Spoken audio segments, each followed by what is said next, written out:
I will come to the role of government.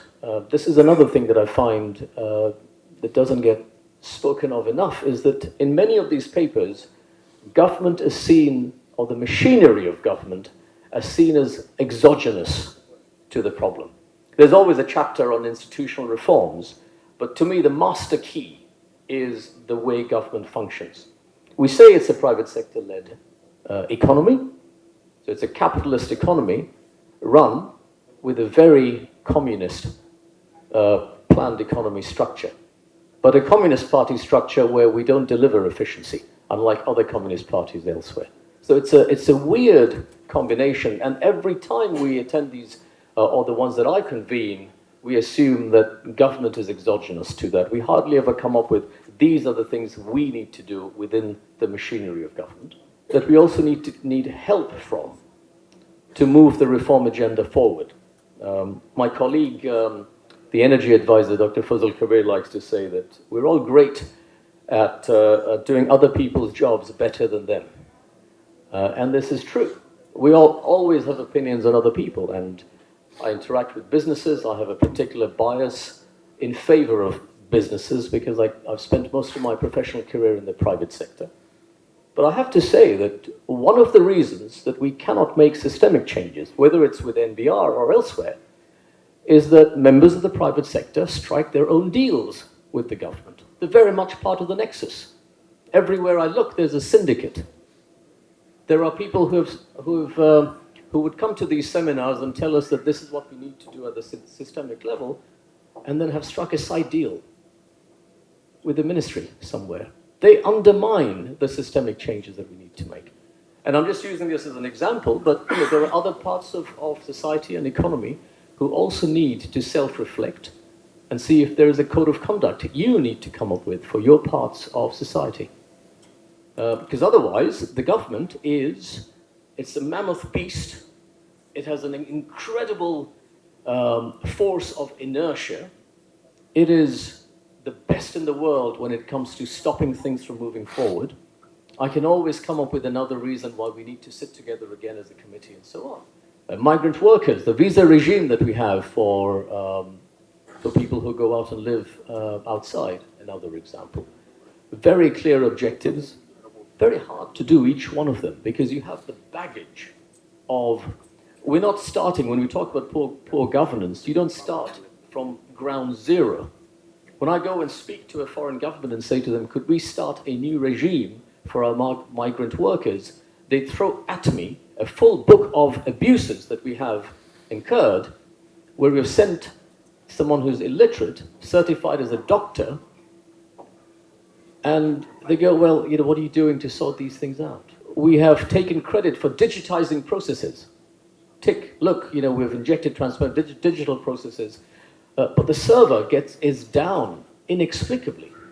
And so you're forced to bring it into the manual domain. National single window. NBR has been trying to do that for 8 or 9 years. We've committed to doing that in 3 months. The 19 departments and ministries that need to plug into it from the background, they clearly were dragging their feet, and I imagine in the past the ministers are also dragging their feet because it's a source of power. But we will get it done. 16 of the 19 are already on. I think we've processed 150,000 permits already on that system. And within the next 3 weeks, the other 3 will be on as well. So it's and then I chair an investment coordination committee with Bida, Beza, BEPSA, PPP, ICT, Chittagong Port, Energy Secretary, NBR Chair. And once a month, we just go through execution issues, issue by issue, one by one. We don't kick it up to any other committee. Decisions get taken, and we take those things forward. I have no idea how many of these things will stick when we are gone in a few months' time. But we're hoping that by generating a small number of examples, experiences, and hopefully some winners, we get some ambassadors for reform. Because it is true that the reform agenda is not widely accepted or propagated in the way that I would have liked it to be. And part of the reason is that we've gone about it in a very geeky academic way. They come across as very highfalutin stuff, whereas reforms to me are about how is it changing the experience of the citizen in the day-to-day. So we need to do a better job of communicating that, and if you're able to help with that, I'd really be grateful for it. But this is the journey. This is clearly something that that we need everyone to assist with.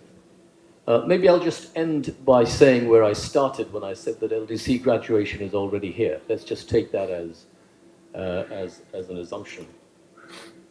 The master key, as I said, is changes in the governance structure, the bureaucracy, the institutions of reform, and we need to figure out how to do that at industrial scale. The overall goal is total factor productivity.